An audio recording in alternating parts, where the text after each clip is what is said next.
Welcome to my channel. Listen to my stories every day. Comment, like and subscribe to my channel. Enjoy listening. The sun was setting when the sound of the front door crashing open jolted me from my reading nook. Before I could even register the intrusion, a woman, wild-eyed and breathing heavily, burst into my living room. She flung a lacy, crimson bra right at my face. It landed with a soft, embarrassing plop against my cheek. "Recognize this," she spat out, her voice thick with fury. "Give it to the bitch who slept with my husband." Stunned, I peeled the garment off my face, holding it by a delicate strap. "Excuse me, what are you talking about?" I managed, my heart thumping against my ribs. "Don't play dumb with me," she screamed. She took a menacing step closer, her fists clenched. "This bra belongs to the whore who's ruining my life." I examined the bra more closely. Indeed, there it was, an embroidered heart on the tag, Millie's unique signature. My breath hitched. This had to be some mistake. Millie, my wife of 7 years, was at her aerobics class. She couldn't possibly be involved in this mess. "This has to be a misunderstanding," I said, my voice steady despite the chaos. "My wife." "Your wife is a cheat," the woman interrupted, tears brimming in her eyes. I caught her. "With my husband." I tried to process her words. It didn't make any sense. Millie was devoted, loving. "Maybe someone stole it from the locker room," I suggested, grasping for any explanation other than betrayal. The woman scoffed, digging into her purse. She pulled out a smartphone, swiped vigorously, and thrust the screen in my direction. "If you suddenly don't believe me yet, take a look." The photos displayed on the screen made my world spin. There was Millie, unmistakably, less her usual gym attire and more compromising positions with some faceless man. My stomach churned. Denial gave way to a cold, sinking reality. As the woman stormed out, leaving the door ajar and the night air streaming in, the quiet of my home morphed into a haunting silence. My hands trembled, holding the incriminating phone. This was real. Millie had cheated. The images burned into my memory, fueling a rising tide of anger and hurt. I had to confront her, but part of me dreaded the confirmation of this unbearable truth. Yet revenge whispered in the recesses of my mind a dark, twisting path that seemed both terrifying and inevitable. "Now she's destroyed," I whispered to the empty room, a plan slowly forming in my thoughts. To begin with, As the last light of day faded, I knew one thing for certain: nothing would ever be the same again. The clock ticks past 9 as I pace the living room, waiting for Millie to return. Each minute stretches, taut with the weight of the revelation still glowing dimly on her phone. My mind races through scenarios of confrontation, each more chaotic than the last. Finally, the sound of keys jingles at the door, and Millie steps in, flushed from her workout, still in her vibrant gym attire, unaware of the storm brewing inside me. "Hey love, why are you up so late?" she smiles, setting her gym bag down, but her smile falters at the sight of my grim expression. "We need to talk," I say, my voice low, motioning to the living room. Her brows knit in concern as she follows me. "What's wrong?" Without a word, I hand her the phone. As she scrolls through the images, her face drains of color, her usual poise crumbling. "Millie, how could you?" My voice breaks, the hurt unmistakable. "It's not what it looks like," I swear, her voice is desperate, pleading. "I can explain." "Explain?" I scoff. "How do you explain this?" Before she can respond, the doorbell rings, slicing through the tense air. Reluctantly, I stride to the door and swing it open to reveal a somber-looking man in his mid-30s, his eyes weary. "Are you the husband of Millie?" he asks, his voice heavy. "Yes, I am," I reply, puzzled. "Who are you?" "My name is Jack. I think we have a lot to talk about. Can I come in?" I nod, leading him into the living room where Millie stands, her face a mask of fear and confusion. Jack's gaze shifts between us, his demeanor serious. "Millie, you know why I'm here."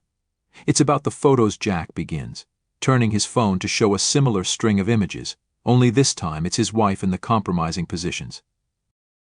What is going on, I demand, my frustration peaking. Jack sighs. I believe someone is setting our spouses up. These photos, they were manipulated. I've been tracking the IP address from which these images were sent. It's all part of a larger scheme. Millie grabs her chest, a mix of relief and new fear dawning on her face. I knew it. I was at the gym, but I left early because someone stole my bra from my locker. I thought it was just a mix-up. But why? Why do this, I ask, the complexity of the situation spiraling? I'm not sure yet, Jack admits, but I think it's related to a group that's been manipulating people like us for gains: blackmail, divorce settlements, ruining reputations. We need to work together on this, Millie interjects, her resolve hardening. We can't let them destroy our lives. As we sit down, forming an unlikely alliance, the night deepens around us. Our conversation turns from accusations to planning, from betrayal to teamwork. With every detail Jack and Millie discuss, the web of deceit grows, entangling not just our lives but potentially many others. The chapter closes with us huddled around the kitchen table, maps and laptops open, a digital war room against an unseen enemy. The fight to clear our names and uncover the truth has just begun.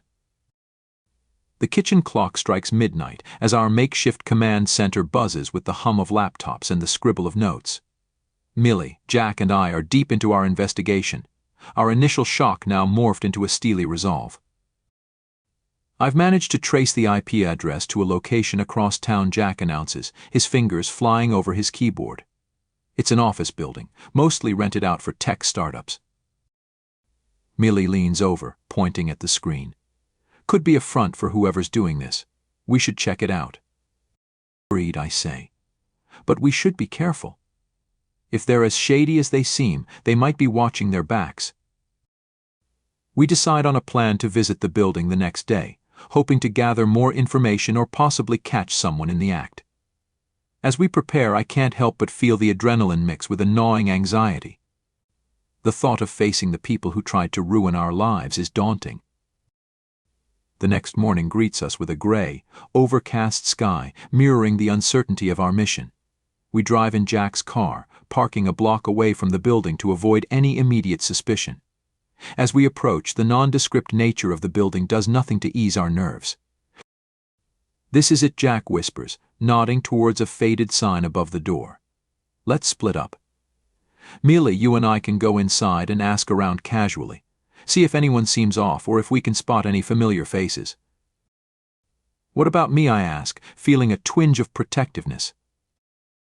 You're good with tech. Stay here and try to hack into their Wi-Fi network. See if you can intercept anything useful, Jack suggests, handing me a small device. Use this, it's a Wi-Fi range extender with a sniffer. It should help you get into their network from out here. I nod, setting up the device as Millie and Jack head inside. The minutes drag as I scan for wireless signals, finally breaking into their poorly secured network. I start sifting through email headers and document files, looking for any mention of the photos or our names. Suddenly, my laptop screen flashes with a new email titled Phase 2 Plans. I quickly open it, finding a detailed discussion about manipulating another set of unsuspecting victims, complete with photos and personal information. There's no direct mention of us, but the pattern is unmistakable. I copy the files onto a USB drive, just as Jack calls. We found something, he says, his voice tense. Meet us at the car. I pack up and head towards them, spotting Millie and Jack talking animatedly by the car. As I approach, I notice the worry in their eyes. We talked to a receptionist, Millie explains. She said there's been a lot of strange activity lately, people coming and going at odd hours. She seemed scared. And Jack adds, she mentioned a man who matched the description of the person Millie saw at the gym the day her bra was stolen. This just keeps getting deeper, I mutter, showing them the USB drive. Look at this. I found plans for more setups like ours. We need to go to the police, Millie says decisively. With this evidence, they have to listen. But first, Jack suggests, let's see if we can find out more about this man. If we can connect him directly to the threats, it'll strengthen our case. Agreeing, we head back to our place, our minds racing with the implications of our findings. The day's discoveries have bound us together, not just by circumstance but by a shared determination to fight back. As we sit down to pore over the information, we realize that our journey into the heart of this conspiracy is just beginning. The morning sun filters through the blinds as Jack, Millie, and I huddle around our kitchen table, strewn with documents and digital devices. The atmosphere is tense, charged with anticipation and dread as we piece together the last fragments of our investigation. "I can't believe we're this close," Millie whispers, her eyes scanning the latest set of documents we retrieved through our hacking efforts. Jack adjusts his glasses, focusing on the screen. "This goes deeper than we thought. Look at this email chain. I think we've found the mastermind." My heart races as I lean over to see. The emails detail transactions and blackmail plans, all leading back to a single, surprising name: Gregory Haynes, a well-known local business magnate, revered for his philanthropy.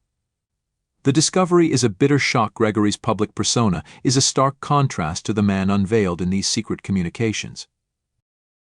"Why would someone like him do this?" I murmur, disbelief clouding my thoughts. "Power, control, money, it's always the same," Jack says grimly. "He's using his resources to manipulate lives for entertainment, betting on outcomes of relationships and lives." "We need to expose him," Millie declares, her voice firm. "No more playing around. We take this to the press and the police today." Armed with our evidence, we prepare a detailed dossier. Just as we are about to leave, my phone rings. The caller ID flashes an unknown number, but I answer, my pulse quickening. "Hello. Is this Tom?" a cautious, unfamiliar voice asks. "Yes. Who's this?" "This is Gregory Haynes." "I believe you have something of mine," he says, his voice chillingly calm. But a cold sweat breaks out on my forehead. "What are you talking about?" "The information you've stolen from my network." "Let's not pretend, Tom. I know what you and your little group have been up to." "How did you?" I start, but he cuts me off. "I propose a meeting, Tom. Just you and me. Let's settle this like gentlemen. No need to ruin lives unnecessarily." I glance at Jack and Millie, signaling the call on speaker. We silently agree on a strategy. "Where and when?" I ask. "An hour from now. The park by the river. Come alone," he dictates. We drive to the location, a public space. But I walk to the designated meeting spot alone, my heart pounding in my chest. Gregory is already there, seated on a bench, his demeanor casual but his eyes sharp. "Tom, you seem like a reasonable man," Gregory begins, standing to greet me. "Why not join me? With your skills you could be very valuable. Forget all this unpleasantness." I shake my head, my decision clear. "I'm not here to join you, Gregory. I'm here to stop you." As we speak, police cars quietly encroach on the park, surrounding us unnoticed. Gregory's face falls as he realizes the trap. "You recorded everything," he guesses, his voice laced with defeat. "Every word," I confirm. Just as he starts to protest, the police approach, handcuffing him. Gregory turns to me, his expression unreadable. "Well played, Tom. I underestimated you." As the police lead him away, a weight lifts from my shoulders. Jack and Millie join me, relief and victory reflected in their smiles. "We did it," Millie says, hugging me tightly. "It's over." But as we turn to leave, a police officer approaches us. "There's someone here who wants to speak to you," he gestures toward a figure approaching from across the park. To our astonishment, it's the receptionist from the office building, the one who seemed scared. Her eyes are bright with unshed tears. "I wanted to thank you," she says, her voice trembling. Gregory was a monster to all of us working for him. I was too afraid to say anything. Her gratitude hits hard, a poignant reminder of the real impact of our actions. As we talk, I realize the depth of the conspiracy we've unraveled and how close we came to becoming its victims. The story closes on a reflective note, with us understanding that the real victory isn't just the takedown of a criminal, it's the lives we've potentially saved and the justice we've restored.